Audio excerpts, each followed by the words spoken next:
The debate about bringing animals onto flights has been re-sparked after an emotional support dog bit a child.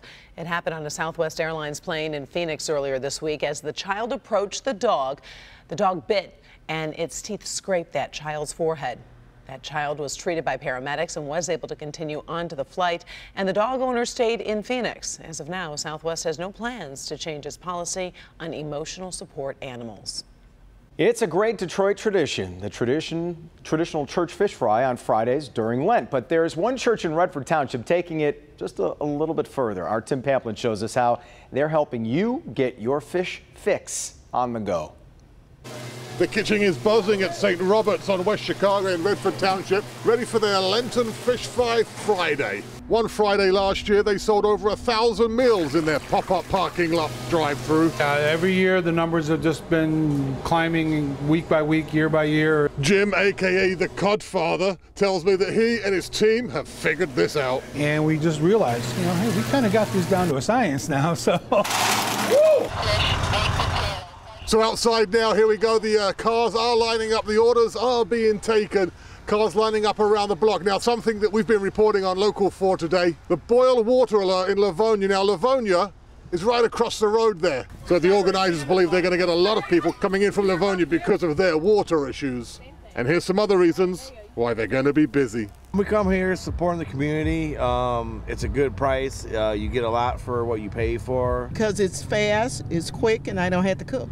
I think we can all agree with her. So back here, the fish fry in Redford Township. This again, Inkster and Chicago Roads goes until 7 o'clock. In Redford Township, Tim Pamplin, Local 4. And we can just make it. Yeah, I know. How about the Codfather? I love it. He's cooking it up.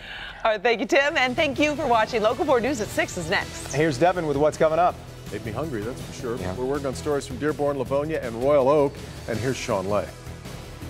Neighbors here in Dundee keeping a close eye on the River Raisin as the water continues to rise. We're just praying that, it'll be easy, gentle on us this year again. So We'll show you how homeowners are getting ready, as well as the village and some businesses. I'm Mara McDonald. Sources confirming for us that Ron Ilitch, son of Mike and Marion Ilitch, has been found dead of a drug overdose at a suburban hotel. You're sleepless. Live from downtown Detroit, Local 4 News at 6 starts now. From bad to worse, that's how people in Dundee expect their flooding situation to become over the next few hours. Michigan State University's basketball program takes a major hit as another media story calls its integrity into question. But we begin with some sad news breaking tonight in Troy. That's where Ron Ilitch, one of the sons of Mike and Marion Ilitch, has been found dead, apparently of a drug overdose. We'll start there at 6. Tonight, the Ilitch family says they are devastated over Ron's death. His body discovered inside a room at the Troy Marriott Hotel. That's where we find Mara McDonald with the very latest information tonight. Mara? Good evening, Kimberly. Here's the situation. Troy PD is on the scene here at the Marriott. The department will only say that it has an open investigation going here, but sources are confirming for us that 60-year-old Ron Ilitch was found dead here inside the Troy Marriott, suffering from a drug overdose. Sources also confirming for us that he was with a woman who is described as being unfamiliar to the family. This is not the first time that Ron Ilitch's personal struggles have been made terribly public. In 2014, he had been arrested on Detroit's west side outside of a motel by Detroit police and charged with cocaine possession, something that he was able to plea down in court to a lesser charge so that he was able to not spend any time in jail or in prison. He managed to get only a year's worth of probation. In 2006, he had made headlines once again when he was arrested in Oakland County, accused by a former girlfriend of domestic violence. Now tonight, the Ilitch family has sent out this statement, which reads, "On behalf of my mother, Marion Ilitch, and our entire family, I want to express our sadness and grief at Ron's passing. We're devastated about this loss, and we ask for respect of the family's privacy during this difficult time." We are live in Troy. I'm Mara McDonald, Local 4. Yeah. All right, Mara, we'll continue to update the story here throughout this next 30 minutes of news, perhaps. Michigan State University's basketball team, of course, one of the top ranked in the nation, with tournament season now looming, March Madness right around the corner. But tonight there's a cloud hanging over the program based on a Yahoo Sports story that claims MSU star Miles Bridges took inappropriate compensation. Business Center Rod Maloney live on the MSU campus with the latest. Rod. Yeah, Devin, the MSU Spartans are getting ready to play on Sunday on national television. And one of the things that's sort of become a habit for them these days is Tom Izzo taking questions after a game about things that are really about off-the-court issues. The Big Ten champions are now going to have to still answer more embarrassing questions about whether an indicted agent's former employee gave improper payments to an MSU player and his family. MSU coach Tom Izzo and his current star Miles Bridges have some explaining to do. This after Yahoo Sports weeded through the thousands of documents surrounding a federal indictment against this man, 24-year-old Christian Dawkins of Saginaw. Dawkins was what they call in NBA circles a runner, making and keeping relationships with players, trying to get them to sign with the agent that he represented. Dawkins is charged with numerous counts of paying bribes to college basketball assistant coaches with an eye toward NBA contracts. In his expense reports, Miles Bridges' parents' names allegedly show up for allegedly allowing Dawkins to pay for dinner at a Flint restaurant, and there's another entry for taking out $400 in cash from an ATM to pay Bridges' mother in advance. Dawkins is fighting the charges. This afternoon, Coach Tom Izzo denied the report, saying, quote, "We're aware of the report in Yahoo Sports. While we will cooperate with any and all investigations, we have no reason to believe that I, any member of our staff or student athletes, did anything in violation of NCAA rules," end quote. The NCAA's president also put out a statement today saying, quote, "These allegations, if true, point to systematic failures that must be fixed, and fixed now if we want college sports in America. Simply put, people who engage in this kind of behavior have no place in college sports. They are an affront to all of those who play by the rules," end quote. Now, the expense reports for the Bridges family add up to about $470, at least that's what the expense reports say. But taking any money in this fashion is considered against NCAA regulations. The report shows that thousands of dollars went to other athletes and coaches, and of course all of this is being investigated. But one of the questions that remains tonight, and one's sure to come up in court, is whether these expense reports are really reliable. Reporting live in East Lansing, Rod Maloney, Local 4. Hey, Rod, it's a tense night for people in Dundee. They're already dealing with some flooding, and it's expected to worsen in the next few hours. Sean Lay is live there now with a look at how everybody is preparing tonight. Sean? A lot of sandbags, a lot of eyeballs right on this river. Look, guys, I should be standing in a park right now. Instead, I'm standing in about 5 feet of flooded river. You can see here at River Raisin right in the heart of Dundee. It's drawn a crowd all day long. People stopping by, taking pictures of this site, the river roaring right through the center of town. You should be looking at a dam right there. Instead, you're looking at this very swollen river. And what MDOT and engineers have been looking at right over my shoulder, the edge of the bridge, the eastern edge of the bridge. They've been watching the water level all day, saying if it got any higher, they would have to close that bridge down. That's exactly what they did about 20 minutes ago.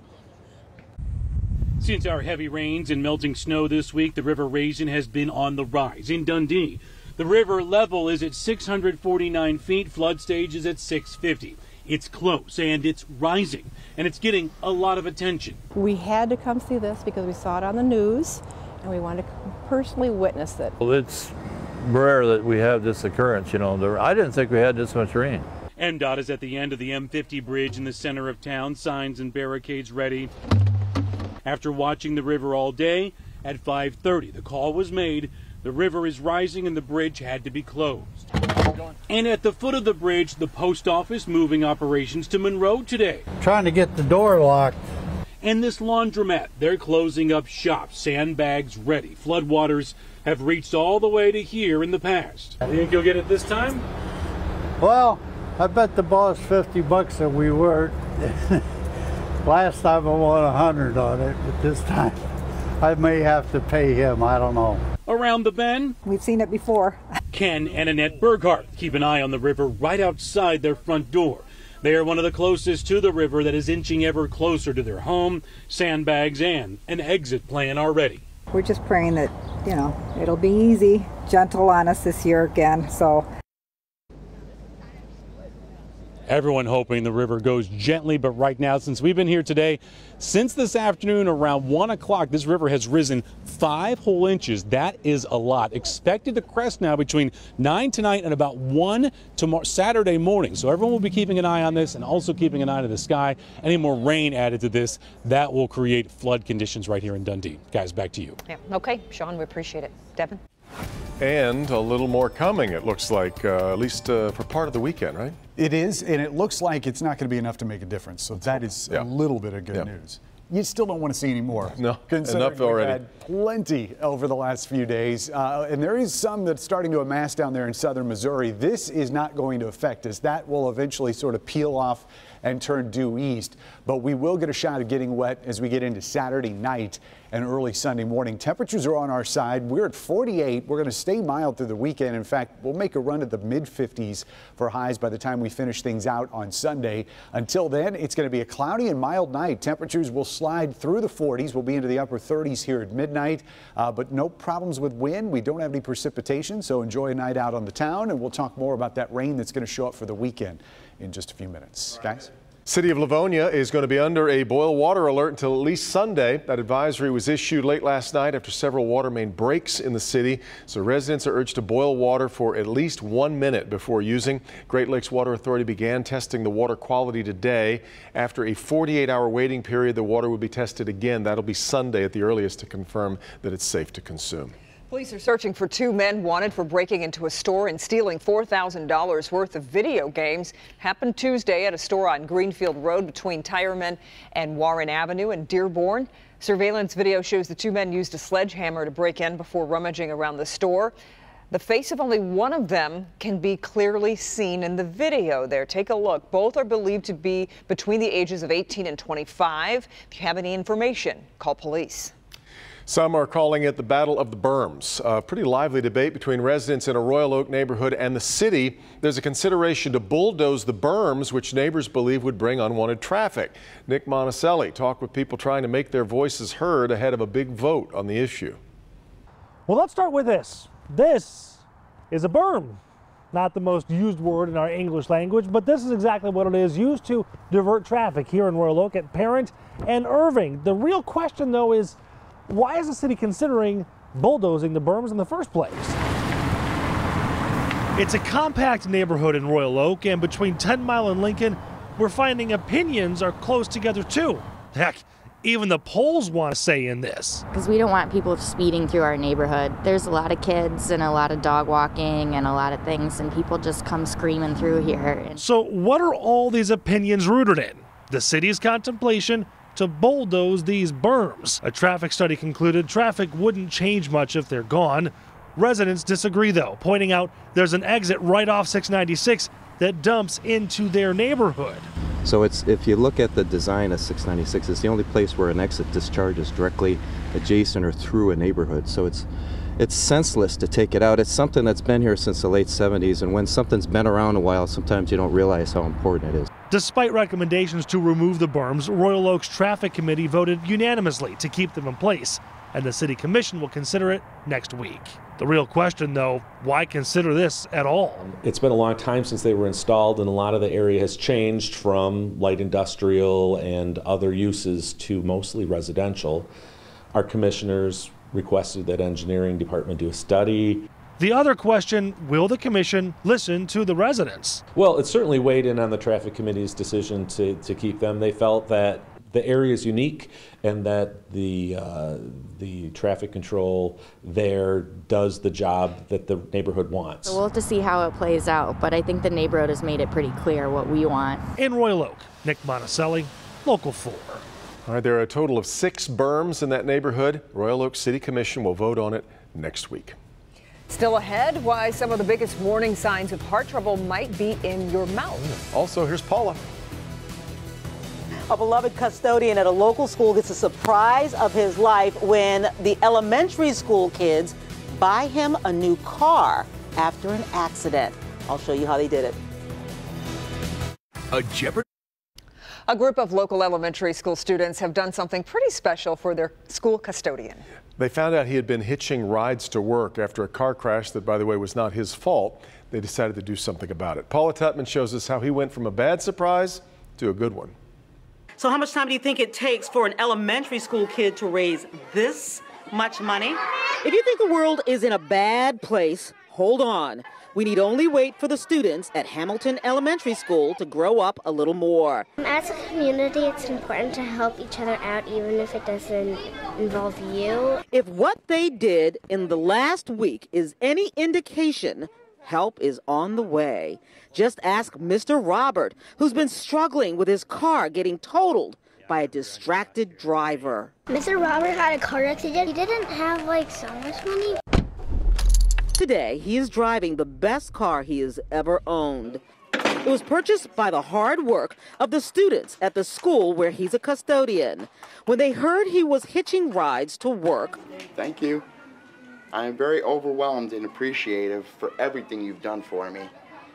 And you guys are the greatest. I'm glad we raised the money for him because he could get himself a car so he can come to and from work and do his job and help our school. He helps the whole school every day, and he's sometimes here till 3 a.m. It was the perfect week to raise money for him because it's actually a random act of kindness to help him get a new car. They held a pajama day as a fundraiser. And we all brought in $1 for everything we wore, like pajamas or a hat. Raided their piggy banks and, yes, asked their parents. I was pretty much surprised because my parents just gave me the money. I wasn't even thinking about money. They just put it in the envelope, gave it to me. I put it in my backpack. I drug it to school. In less than 2 days, they raised $4,000. It's a smooth ride. And while it might not have that new car smell, it's new to him. But it's not the car that's the most amazing thing. It is the students who helped him buy it. Paula Tutman, Local 4. Those kids are so cute. Story of the day. Love it. Yeah. Surprise, my parents just gave me the money. Gave me the money. That was really great. That's great, yep. All right, in good health. Taking care of your teeth to protect your heart. Yes, it sounds strange, but experts say when it comes to your health, the two go hand in hand, and more than half of the U.S. adults could be at risk. Over 53% of adults in the United States have a moderate form of periodontal disease. Dr. Mahogany Miles says the less severe form of gum disease is called gingivitis, and it's very treatable. Routine dental cleanings, increased brushing and flossing will be able to maintain those people who have gingivitis and really swing them back to good oral health. Left untreated, gingivitis can lead to the more severe periodontitis that affects not just the gums, but the bone and ligaments surrounding the teeth. Bacteria in the mouth and genetics play a role. For some people, they have bacteria that are more prone to causing periodontal disease. Those are the people who have periodontitis. The damage isn't limited to your mouth. Diseased gums release toxins into the bloodstream. It's thought those toxins cause fatty plaque buildup in our arteries, increasing our risk of suffering a heart attack or stroke. Taking care of your teeth by brushing, flossing, and regular dental checkups can help protect your smile and your overall health. But there is no quick fix. You know, I can't tell you that you're going to eat carrots and that's going to prevent gum disease. Unfortunately, it just doesn't work that way. Some signs of gum disease include bleeding gums, especially when you brush your teeth, swollen gums or loose teeth, or sensitivity to hot or cold. So, brushing, flossing. All connected, right? That's right. Makes sense. Yeah. All right, let's bring in Ben as we get set for the weekend. As I mentioned earlier, the last weekend of February already. It's sad to see it go, isn't it? Oh, no. It's been so nice to us.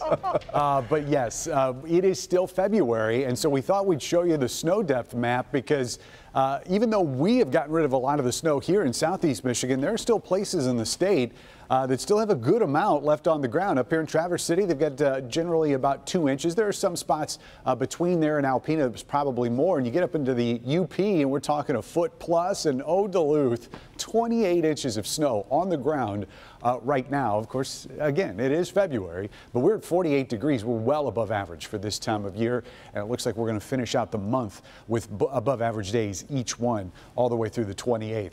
Looking out at the riverfront right now, kind of a calm setting, but notice that there's ice coming in from upstream. And so we still have to watch out for the potential of ice jams in a couple spots that may make that flooding a little bit worse in a couple spots. So we'll keep an eye on that. Otherwise, 48 48 is our current temperature.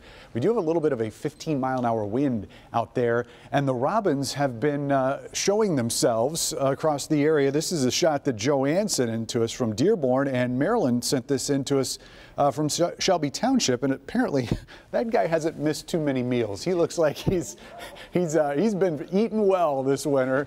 But thank you for those shots, by the way, and we will be seeing probably a lot more of them, the robins that is, as we head into spring. As far as tonight goes, clouds are going to remain with us, temperatures staying above average. Most of this weekend is going to be dry. Our one shot of rain is going to be coming late Saturday. It's going to be well after sunset. May see a couple sprinkles here towards 10, 11 o'clock, but generally it's going to be after midnight when this push of rain comes through. It's going to be gone pretty quickly on Saturday morning. A little boundary sort of scoots things out of here by about 8 or 9 o'clock in the morning.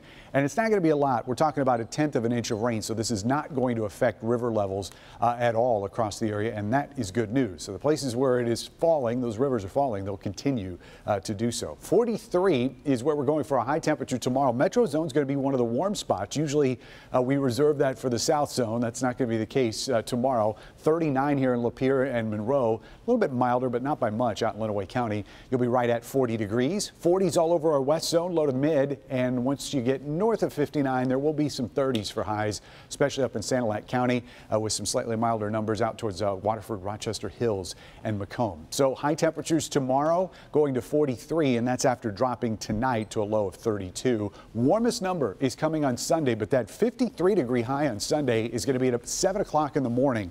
So most of the day is going to be in the 40s. It's not going to be terrible. We will get a lot of sunshine after that rain takes off, but it's going to be windy. So if you're going to go out and enjoy what is left of that milder air on Sunday, just keep in mind it's going to be a little bit brisk. Monday, Tuesday, and Wednesday of next week don't look half bad. We'll be around 50. We'll have a lot of sunshine, and so we'll be ushering in March in a very nice manner. We've had 2 different Februaries, didn't we? The tale of 2 different Februaries. We thought we were going to have a top 10 snowfall month, right? Yeah, and we stopped at 13. All squashed. Not mad. Okay, Bernie's coming up with sports. Stay with us.